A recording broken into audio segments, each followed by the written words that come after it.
Hello friends, नमस्कार। आज मैं आप लोगों के लिए एक ऐसा टॉपिक लेकर के आया हूं जिसकी सबसे ज्यादा जरूरत है, आपको है। प्लीज आप पूरे वीडियो को अंत तक बने रहिएगा, यह वीडियो आपके लिए बहुत महत्वपूर्ण है। दोस्तों, एक ऐसी समस्या से हम सभी जूझ रहे हैं, गाहे बगाहे, कभी न वक्त बेवक्त हम इस समस्या से हमेशा परेशान रहते हैं। और अच्छा, कमाल की बात एक और बता दूं, उस समस्या क्या है, उस समस्या का हमको पता ही नहीं है कि समस्या क्या है। वो समस्या है, वो आपका LIC वाला एजेंट। क्या है? वो समस्या है आपका LIC वाला एजेंट।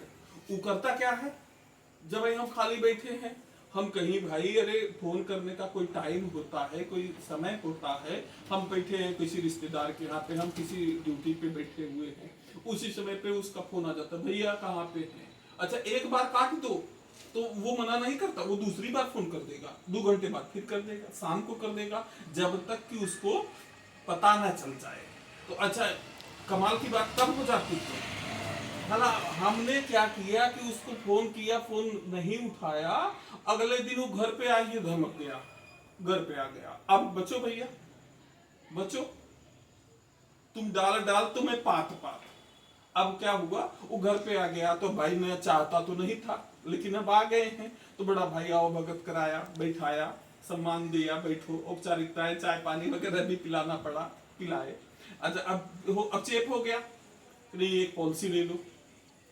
अच्छा, एक और बात है, कमाल की ये बात है कि आप भी कम नहीं हो, गुरु आदमी हो आप भी मना करने के 100 तरीके आपको पता है कि इसको टालना कैसे है। उसको जैसे ही दिखाया आपके घर पे ना, बहाने आपके दिमाग में पहले से नाचने लगे, चल बेटा तू डाल डाल तो मैं पात पात, तो शेर पे सवा शेर मिल गया। तो अब आपको मना करने के बहुत सारे बहाने हैं, कुछ न कुछ उसको टाल दोगे, ये मेरे को पता है, ज्यादा परेशानी की बात नहीं है। आया है बेटा ना, तू तो 100-200 रुपए का अपना पेट्रोल भी खर्च किया है, आया है ना, जा फिर कभी मिलना। तो अब लेकिन अच्छा, एक बात हमने सोचा क्या कि ये व्यक्ति जो इतनी दूर से हमारे लिए आया है, हमारे लिए एक प्लान लेकर के आया है, वो किसका फायदा है? वो जो LIC का एक प्लान बता रहा है, उससे किसको फायदा है? उस एजेंट को, या मेरे परिवार को, या मुझको? अगर आपका जवाब ये है कि नहीं, उस प्लान से LIC के एजेंट का फायदा है, तो आप भूल कर रहे हो। आप याद रखो एक बात को कि उसका तो काम चल रहा है, आपने नहीं पॉलिसी ली है ना, तब भी उसका काम चल रहा है। परेशानी तो आपके लिए है। और हाँ, अगर आप सोचते हो नहीं कि वो बीमा का फायदा मेरे परिवार को है, मुझको है, तो भैया इतना टाल मटोल काहे को? जब हम ये सब कुछ जानते हैं तो इतना टाल मटोल क्यों? मैं क्या कहूंगा, 100 काम छोड़ करके सबसे पहले अपना बीमा आप करवा लो, क्योंकि रिस्क की कोई समय नहीं होता भैया। वो बता के नहीं आएगा कि चलो यार मैं जा रहा हूं एक प्लानिंग के तहत, मेरे को पता है कब किसके साथ क्या हादसा हो जाता है। तो इसलिए कल पे मत टालो, इंश्योरेंस आज ही करवा लो, क्योंकि यह आप हो तो आपके बुढ़ापे में काम आएगा, और यदि आप नहीं हो तो आपके अनुपस्थिति में आपके परिवार वालों के काम में आएगा। तो जो इतने लोगों के भविष्य का फैसला निर्धारित करता है, तो उसके लिए टाल मटोल। और याद रखो, बीमा सिर्फ बचत नहीं है, एक भरोसे का नाम है। भरोसा वो है कि जो आपके न रहने पर आपके परिवार के साथ निभाएगा। अच्छा, एक घटना मेरे को याद आ रही है। एक मेरे मित्र हैं जो बहुत दिनों तक वैसे, जो पहले वाला फोन करके भैया कब का टाइम दे दोगे, कब का टाइम दोगे, तो एक बार उनसे टाइम मिला बड़ी मुश्किल से, लगभग मेरा ख्याल है 3-4 महीना तो लग ही गया होगा। 3-4 महीने बाद कंटिन्यू में तीसरे दिन संडे को, मंडे को करता रहा फोन, तब जाके उन्होंने मेरे को टाइम दिया। तो जब टाइम दिया तो ठीक है भाई, मैं तो टाइम से पहुंच गया, हम तो 10 मिनट पहले ही वहां पे चौराहे पे पहुंच गए थे। टाइम जैसे पूरा हुआ उनके घर पे, बेटा कहीं लेट ना कर दो, आ गया। तो अच्छा ठीक है, चाय पानी हुआ, नाश्ता पानी जो भी करवाए वो सब हुआ।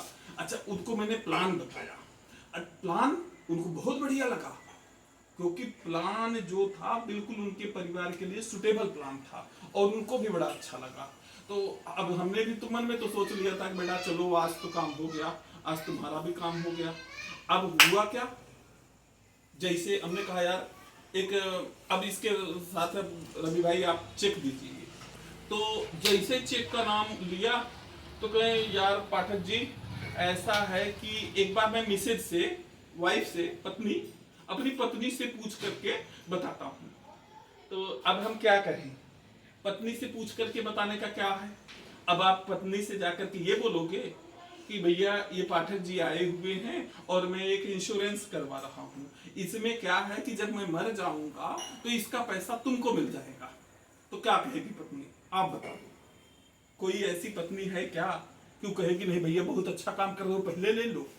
अरे भैया ये भारतीय परंपरा में पत्नी तो वो तो बेचारी खुद कंफ्यूज है, हाँ बोले कि ना बोले, उसको जरूरत है कि नहीं जरूरत है। लेकिन तुमने ऐसा बात बता दिया, वो कैसे कहेगी, वो तो यही बोलेगी ना कि भैया शुभ शुभ बोलो, आप सलामत हैं तो सब कुछ है, आप नहीं हो तो कुछ भी नहीं चाहिए मुझे। लेकिन बजाय पूछने के आप ये जाकर के उसको कहते कि ये पाठक जी आए हैं और मैंने अभी हमारे लिए एक इंश्योरेंस पॉलिसी ली है जो हमारे बुढ़ापे में काम आएगा, और जो किसी कारण बस मेरे साथ कोई अनहोनी हो गया, मैं ही नहीं रहा, तो मेरी अनुपस्थिति में यह तुम्हारे और तुम्हारे बच्चों के काम में आएगा।